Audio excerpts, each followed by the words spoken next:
आदरणीय साथियों, शिवा मिशन न्यास के YouTube चैनल पर आपका हार्दिक अभिनंदन है।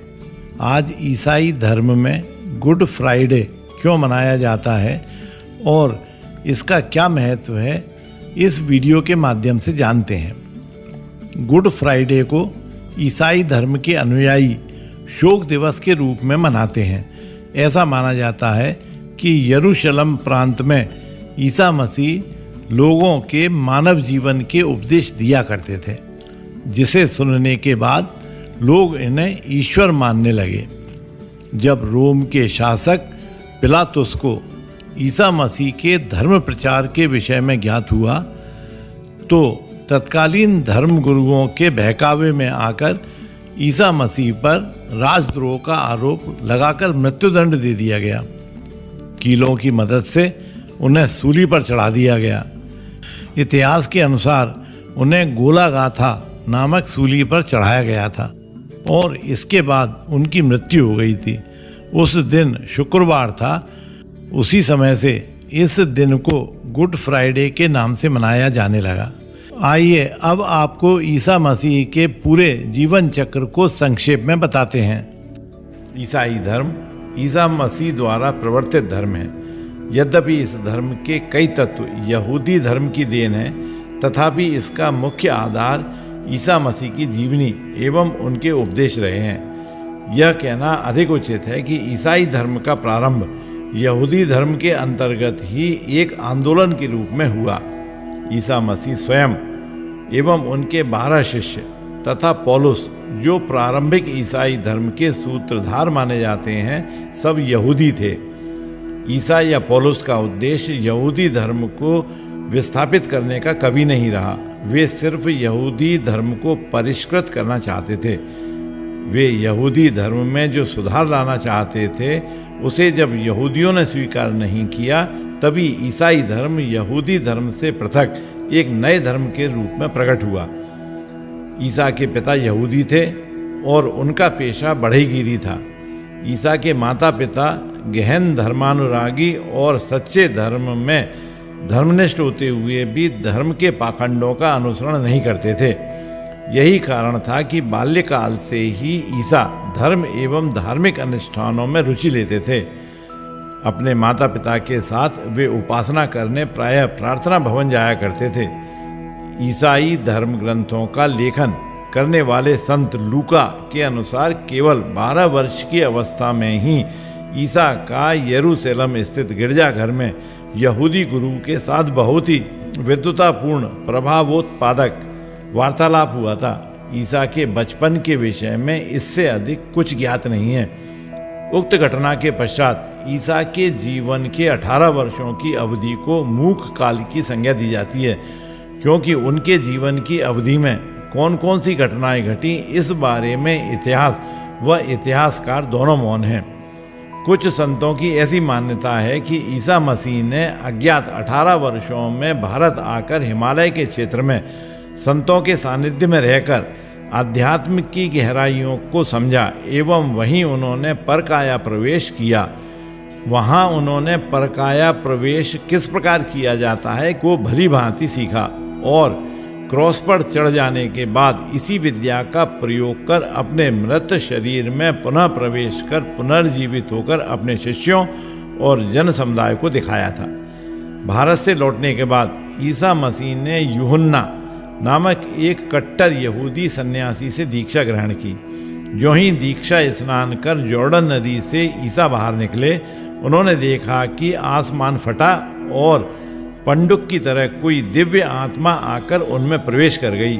उसी समय स्वर्ग से आवाज आई, तुम मेरे अति प्रिय पुत्र हो और मैं तुमसे अति प्रसन्न हूँ। इस अनुभूति के बाद ही ईसा मसीह ने जॉर्डन नदी के उस पार जंगलों में भावी जीवन के संबंध में अंतिम निर्णय लेने के लिए 40 दिनों तक एकांतवास किया।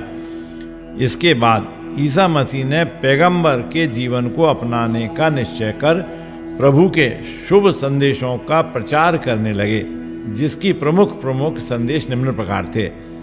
किसी भी देश या काल में किसी भी राष्ट्र या जाति का यह दावा बिल्कुल गलत है कि ईश्वर ने उसे सुरक्षित रखने का जिम्मा ले लिया है। जब कोई पापी अपने पाप कर्मों के लिए पश्चाताप करता है तब देवदूत भी प्रसन्न होते हैं। ईश्वर की अखंड सत्ता एवं क्षमाशीलता में सबका दृढ़ विश्वास होना चाहिए। ईश्वर इस संपूर्ण विश्व का एकमात्र नियंता है। सभी को चरित्र निर्माण एवं आंतरिक पवित्रता पर जोर देना चाहिए। सबसे बड़ा पाप किसी के अंतःकरण को अपवित्र करना है। वासनापूर्ण दृष्टि से पर स्त्री को देखने मात्र से पर स्त्री गमन का दोष हो जाता है। शत्रु एवं मित्र दोनों के साथ एक ही जैसा स्नेहपूर्ण व्यवहार करना चाहिए। बुराई का विरोध बुराई से नहीं करना चाहिए। आँख के बदले आँख या दांत के बदले दांत की अपेक्षा यदि कोई आपके दाहिने गाल पर चपत लगाए तो आप अपना बायां गाल चपत लगाने के लिए आगे कर दें। घृणा का प्रतिदान प्रेम द्वारा करना अन्याय को प्रोत्साहन देना नहीं है। किसी भी व्यक्ति की आलोचना करना उचित नहीं है। हर हाल में शुभ कार्य करना चाहिए। शुभ का फल सदा शुभ ही होता है। बाइबल के उत्तरार्ध से पता चलता है कि ईसा ने ईश्वर के बारे में एक नया विचार दिया कि एक ही ईश्वर के तीन व्यक्ति हैं, पिता, पुत्र और पवित्र आत्मा। तीनों समान रूप से अनादि अनंत और सर्वशक्तिमान हैं, क्योंकि वे एक ही तत्व के अंश हैं। इसलिए ईसाई धर्म परस्पर प्रेम भावना पर अधिक बल देता है। आगे चलकर ईसाई दो संप्रदायों में बंट गए। प्रथम रोमन कैथोलिक, जो ईसा की मृत्यु के बाद प्रारंभ हुआ। द्वितीय प्रोटेस्टेंट संप्रदाय, जो 16वीं सदी के प्रारंभ में मार्टिन लूथर किंग के नेतृत्व में अस्तित्व में आया। कैथोलिक का अर्थ है सार्वभौम अर्थात व्यापक। ईसाई धर्म के प्रारंभिक चरण का विकास ईसा की मृत्यु के बाद उनके 12 शिष्यों, जिसमें सेंट पीटर प्रमुख थे, जो कैथोलिक संप्रदाय के प्रथम पोप भी थे, तथा याकूब मरकत और पौलुस के हाथों हुआ। प्रोटेस्टेंट संप्रदाय कैथोलिक संप्रदाय के लोगों में मतभेद के चलते उदित हुआ। 16वीं शताब्दी के प्रारंभ में मार्टिन लूथर किंग के नेतृत्व में कैथोलिक संप्रदाय के विरुद्ध विद्रोह अर्थात प्रोटेस्ट करने वाले ये नेता अपने आप को प्रोटेस्टेंट कहने लगे, जिसके फलस्वरूप प्रोटेस्टेंट संप्रदाय अस्तित्व में आया। ईश्वर ज्ञान के विभिन्न केंद्रों का सह अस्तित्व प्रोटेस्टेंट मत की विशेषता है। प्रोटेस्टेंट धर्मावलंबियों के अनुसार संस्कार का काम मानव के हृदय को सुसंस्कृत बनाना है। प्रोटेस्टेंट मत द्वारा प्रणीत धर्म सुधार आंदोलन के विभिन्न नेताओं में John Wycliffe, John Hus, Girolamo, Savonarola, William Tyndale, Martin Luther King एवं जॉन कैल्विन आदि प्रमुख हैं। उपरोक्त विवेचन से स्पष्ट है कि ईसाई धर्म एक जीवंत धर्म है। ईसाई धर्म के विकास के इतिहास से यह भी स्पष्ट है कि बदलती हुई सामाजिक परिस्थितियों से समायोजन करने की चेष्टा में इस धर्म के नए पक्ष उभरे। अतः आधुनिक समाज निर्माण में ईसाई धर्म का सक्रिय सहयोग है, इससे इनकार नहीं किया जा सकता। यदि यह वीडियो आपके सामान्य ज्ञान को बढ़ाने में कुछ सीमा तक सफल हुआ हो तो लाइक करें, शेयर करें एवं शिवा मिशन न्यास के चैनल को सब्सक्राइब करें। बोलिए ओम नमः शिवाय।